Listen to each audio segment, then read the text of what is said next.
ബോളിവുഡ് ത്രില്ലറായ ദൃശ്യം എന്ന സിനിമയിൽ നിന്ന് പ്രചോദനം ഉൾക്കൊണ്ട് കൊലപാതകം നടത്തി ഒരു യുവാവ്.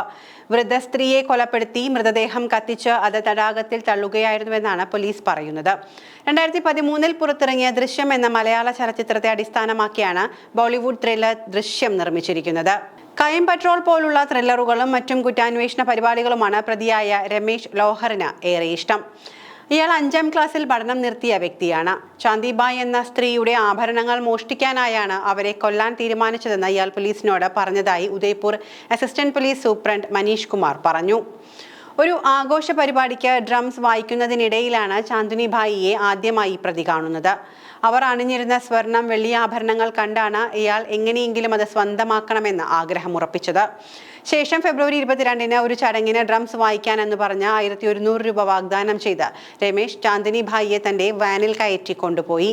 തുടർന്ന് മണിക്കൂറുകളോളം വാഹനം ഓടിച്ച് അധികൃതരെ തെറ്റിദ്ധരിപ്പിക്കുന്നതിനായി മൊബൈൽ ഫോൺ സ്വിച്ച് ഓഫ് ചെയ്തു. ശേഷം വൃദ്ധയെ ഒരു ആളൊഴിഞ്ഞ സ്ഥലത്തേക്ക് കൊണ്ടുപോയി സ്ക്രൂ ഡ്രൈവർ ഉപയോഗിച്ച് തലയിൽ പലതവണ അടിച്ചുവെന്നും പോലീസ് പറയുന്നു. പിന്നീട് പ്രതി അവരുടെ ആഭരണങ്ങൾ അഴിച്ചുമാറ്റി. മൊബൈൽ ഫോൺ സ്വിച്ച് ഓഫ് ചെയ്ത ബാഗും മൊബൈൽ ഫോണും അടുത്തുള്ള കാട്ടിലേക്ക് വലിച്ചെറിഞ്ഞുവെന്ന് ഉദ്യോഗസ്ഥർ പറഞ്ഞു. തുടർന്ന് വണ്ടി ഒരു ഡംപിംഗ് യാർഡിലേക്ക് എത്തിച്ചു. തെളിവുകളൊന്നും അവശേഷിപ്പിക്കാതിരിക്കാൻ അതിന് തീയിട്ടു. പിറ്റേന്ന് രാവിലെ സ്ത്രീയുടെ മൃതദേഹം എടുത്ത് വൃദ്ധയുടെ കത്തിക്കരിഞ്ഞ ശരീരാവശിഷ്ടങ്ങൾ ശേഖരിച്ച തടാകത്തിൽ തള്ളി.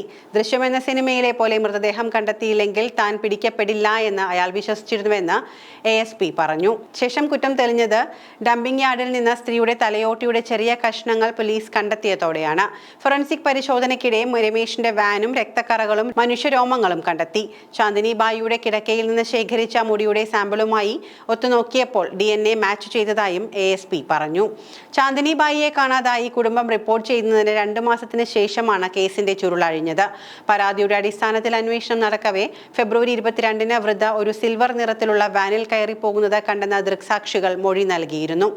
കൂടുതൽ അന്വേഷണത്തിൽ ക്രിമിനൽ പശ്ചാത്തലമുള്ള രമേശിന്റേതാണ് വാൻ എന്ന അന്വേഷണ ഉദ്യോഗസ്ഥർ കണ്ടെത്തി. അയാൾ മുക്കുബണ്ടം ആഭരണങ്ങൾ വിൽക്കുന്നയാളാണ്. ചോദ്യം ചെയ്യലിനിടെ ഇയാൾ കുറ്റം സമ്മതിച്ചില്ല എങ്കിലും ചാന്ദിനിബായിയുടെ കോൾ റെക്കോർഡുകൾ പരിശോധിച്ചതിൽ നിന്നും കാണാതായ ദിവസം ഇരുവരും ഒരേ സ്ഥലത്തുണ്ടായിരുന്നുവെന്ന് കണ്ടെത്തി. പിന്നീടാണ് കേസ് അന്വേഷണം മുന്നോട്ട് പോയത്. ഇയാൾ ബലാത്സംഗം ഉൾപ്പെടെയുള്ള കേസുകളിൽ പ്രതിയാണ്. പിന്നീട് രമേശിന്റെ മൊബൈൽ ഫോണിലെ ഗൂഗിൾ സെർച്ച് ഹിസ്റ്ററി നിർണായകമായി. ദൃശ്യം, ക്രൈം ഷോകൾ എന്നിവയെക്കുറിച്ച് ഇയാൾ സെർച്ച് ചെയ്തിരുന്നുവെന്ന് കണ്ടെത്തി. ഒരു ശരീരം അഴുകാൻ എത്ര സമയമെടുക്കും, മൊബൈൽ ട്രാക്കിംഗ് വഴി പോലീസ് എങ്ങനെയാണ് കുറ്റവാളികളെ കണ്ടെത്തുന്നത് തുടങ്ങിയ ചോദ്യങ്ങളും ഇയാൾ സെർച്ച് ചെയ്തിരുന്നുവെന്ന് ASP പറഞ്ഞു. പലപ്പോഴും രാത്രി വൈകിയും ക്രൈം ഷോകൾ കാണുന്ന ശീലം പ്രതിക്കുണ്ട് എന്ന് പ്രതിയുടെ ഭാര്യ സ്ഥിരീകരിച്ചു. 2013 പുറത്തിറങ്ങിയ ദൃശ്യം എന്ന മലയാള ചലച്ചിത്രത്തെ അടിസ്ഥാനമാക്കി നിർമ്മിച്ച ബോളിവുഡ് ത്രില്ലർ ദൃശ്യത്തിൽ അജയ് ദേവ്ഗൺ, തബു, അക്ഷയ് ഖന്ന എന്നിവരാണ് അഭിനയിച്ചിരിക്കുന്നത്.